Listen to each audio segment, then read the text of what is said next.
और अधिकतर जितना लोग मतलब कस्टमर रहते हैं किन्हीं को पता नहीं चलता है। और इसमें क्या है कि 2 किस्म का आपका कंडेंसर आता है, एक आपका एल्युमिनियम का आता है और एक आपका कॉपर का आता है। तो फ्रेंड अभी हम लोग आ चुके हैं एसी इंस्टॉल करने के लिए, जो लॉयड का 1.5 टन का 3 स्टार का जो इन्वर्टर एसी है, इसको इंस्टॉल किस तरीके से किया जाता है। और यहाँ पे देखिए सामने में एसी हम लोगों को लगाना है और इसका जो पाइप होता है वो साइड से ही हम लोगों को बाहर के साइड हम लोग को निकालना है। और ये जो ब्रांड है जो लॉयड जो एसी है, और इसका जो पार्ट्स रहता है वो कौन सा बेस्ट रहता है, तो आज हम आप लोग को इसी के बारे में ही आपको हम बताने वाले। तो सबसे पहले हम इस एसी को अनबॉक्स हम कर लेते हैं। अनबॉक्स करने के बाद हम आप लोग को बताते हैं। फिर इसका जो डिजाइनिंग है काफ़ी अच्छा है, एकदम वाइट कलर है। और इसका आप देख सकते हैं जो पीछे में जो आपका कंडेंसर जो लगा हुआ रहता है, वो हर एसी का रहता है। और अधिकतर जितना लोग मतलब कस्टमर रहते हैं किन्हीं को पता नहीं चलता है ये जो कंडेंसर है इससे क्या होता है। और इसमें क्या है कि 2 किस्म का आपका कंडेंसर आता है, एक आपका एल्युमिनियम का आता है और एक आपका कॉपर का आता है।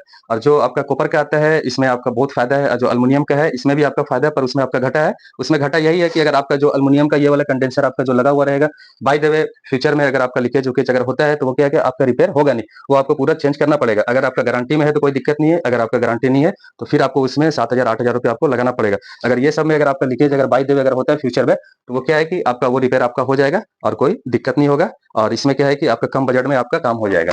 तो इसमें सिर्फ आपका बस यही फायदा है कि आप उस चीज से आप बच जाएंगे। अगर आपको कभी भी एसी लेना है तो आप फुल्ली आप पूरा कॉपर का ही आप एसी ले, कि ताकि आपको फ्यूचर में कभी आपको दिक्कत नहीं हो। तो इसी तरीके से आप हमारा पूरा वीडियो में आप जुड़े रहिए। आपको इसका पूरा जानकारी आपको दिया जाएगा, जो एसी जो इंस्टॉल किया जाता है किस तरीके से किया जाता है। तो आप सामने में देख सकते हैं, या फिर आप कभी भी एसी को अगर आप लगाते हैं, जो इंडोर यूनिट का जो स्टैंड होता है वो आप गुल्ली ही इस्तेमाल उसमें करेंगे, ताकि किसी टेक्नीशियन को एसी को खोलने में या फिर कभी अगर एसी में काम करने का ज़रूरत पड़ जाए तो उसको टेक्नीशियन को दिक्कत नहीं हो। तो यहाँ पे देखिए अच्छे तरीके से यहाँ पे स्टैंड लग चुका है, जो गुल्ली के ज़रिए यहाँ पे मैंने स्टैंड को लगाया है।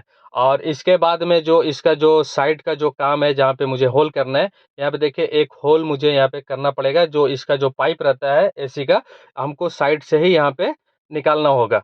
तो यहाँ पे देखिए अच्छे तरीके से होल भी हो चुके हैं, और फिर उसके बाद में हमको पाइप को साइड से निकालना है। तो इंडोर यूनिट में 2 ऑप्शन देता है कि आप पाइप को दोनों साइड भी आप निकाल सकते हैं। तो यहाँ पे देखिए कुछ इस तरीके से ही आपको करना होगा। यहाँ पे देखिए ये जो पाइप रहता है ये कॉपर का रहता है। आपको इसमें थोड़ा सा सावधानी आपको रखना है, इसमें आपको ज़्यादा जल्दबाजी आपको नहीं करना है, इसलिए कॉपर का पाइप रहता है। ज़्यादा अगर आप कस के अगर कुछ इसको अगर टान देंगे, खींच देंगे, तो वो क्या है कि पिंच हो जाएगा, आपको वो गलती नहीं करना है। और यहाँ पे देखिए जो वायर का जो कनेक्शन रहता है, इसमें कैप टाइप का दिया हुआ है, लॉक टाइप का दिया हुआ है। लॉयड का अगर एसी है तो इसी टाइप का एसी में रहता है। आपको यहाँ पे क्लिप टाइप का आपको फंसा देना है। फंसाने के बाद में उसी तरीके से फिर इसका जो ढक्कन रहता है, आप उसको बढ़िया से आप इसको यहाँ पे फिक्स आप कर देंगे, ताकि आपको कोई दिक्कत नहीं होगा। इसमें ज़्यादा कोई मतलब इशू नहीं है। तो आप इसको बढ़िया से यहाँ पे टाइट कर देंगे। टाइट करने के बाद में इसका जो ऊपर वाला जो कैबिनेट रहता है, जो ढक्कन रहता है, वो भी लॉक टाइप का रहता है। तो आप इसको आराम से सावधानी से ही आप उसको लॉक कर देंगे।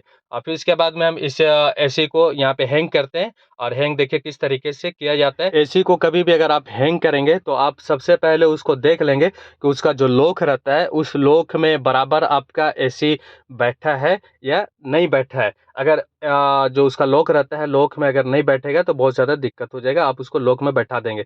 और कभी भी अगर आपको अगर पाइप अगर बेंड करना होगा तो आप एकदम अच्छा तरीके से आप उसको बेंड करेंगे, ताकि कोई दिक्कत नहीं हो।